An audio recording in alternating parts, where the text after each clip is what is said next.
Assalamu alaikum students. Exercise 1.1 उसका question number 3. Find the value of A, B, C and D which satisfy the matrix equation. हमने A, B, C और D की value find करनी है इन matrix की मदद से।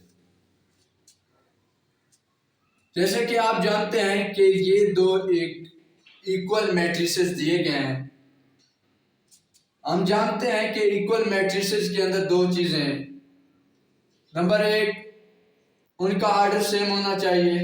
नंबर दो, उनके कोरस्पॉन्डिंग एंट्रीज जो होते हैं वो इक्वल होते हैं। तो इसकी मदद से हम देख सकते हैं कि A plus C first matrix का जो ये एलिमेंट है दूसरे मैट्रिक्स के कोरेस्पॉन्डिंग इंट्रीज एक दूसरे के इक्वल होते हैं। तो ये एक इक्वेशन बन जाती है, यानी A plus C is equal होगा बेटा 0 के। तो ये हमारे पास इक्वेशन 1 है। अब इसी तरह A प्लस 2B किसके कोरस्पॉन्ड कर रहा है? -7। तो ये दूसरी equation A plus 2B is equal होगा -7। तो ये इक्वेशन नंबर 2। इसी तरह C-1 इज इक्वल होगा 3 के। ये इक्वेशन 3 बन गई। अब -4D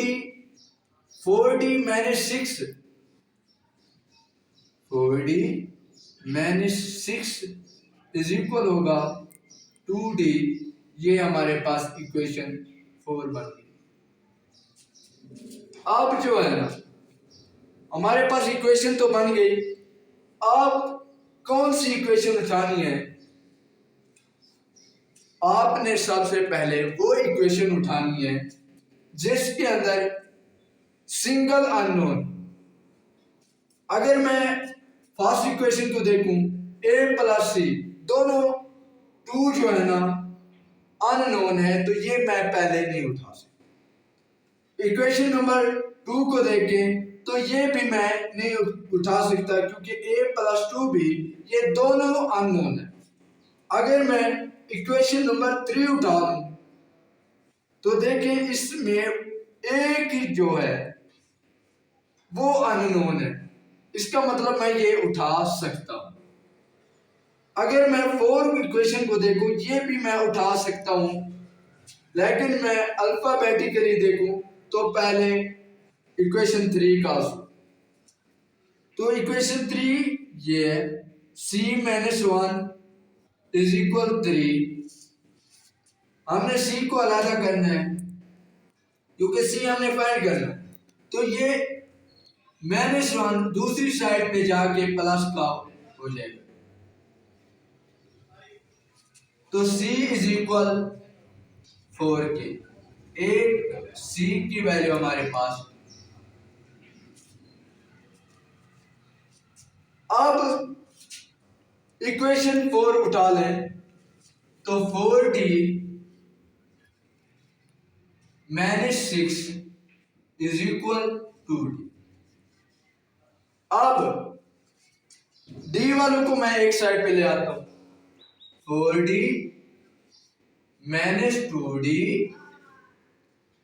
ये 6 उधर जाके प्लस का हो जाएगा, ये 2D इधर आके माइनस का हो जाएगा। यदि हमने इसको इंटरचेंज कर दिया, 2D को -6 की जगह, 6 को 2D की जगह, तो ये 6 उधर जाके दूसरी साइड पे जाके पॉजिटिव। अब 4D -2D तो कितने बच जाएंगे बेटा? 2D is equal 6। हमने D फाइंड करना है तो इस साइड पर भी डी से डिवाइड 2 से डिवाइड कर दें, इधर से भी 2 से डिवाइड, 2 से 2 cancel, D is equal 2 1 the 2, 2 3 the 6, तो डी इज इक्वल आ गया बेटा 6। अब हमारे पास दो वैल्यूज आ गई। अब इनमें से देखूंगा कि कौन सी इजीली हम फाइंड कर सकते हैं। अगर मैं इक्वेशन नंबर 1 को देखूं तो इधर से मैं आसानी से फाइंड कर सकता हूं। अब 2 मैं क्यों नहीं उठा सकता, क्योंकि ये a प्लस 2b ये अभी अननोन है, इसलिए मैं पहले 2 को नहीं उठा रहा। a plus c is equal 0। जैसे कि आप जानते हैं c की जो वैल्यू है c इज इक्वल 4 के। अब मैं सिंपली c की वैल्यू इधर पुट कर दूंगा, तो a प्लस 4 इज इक्वल 0।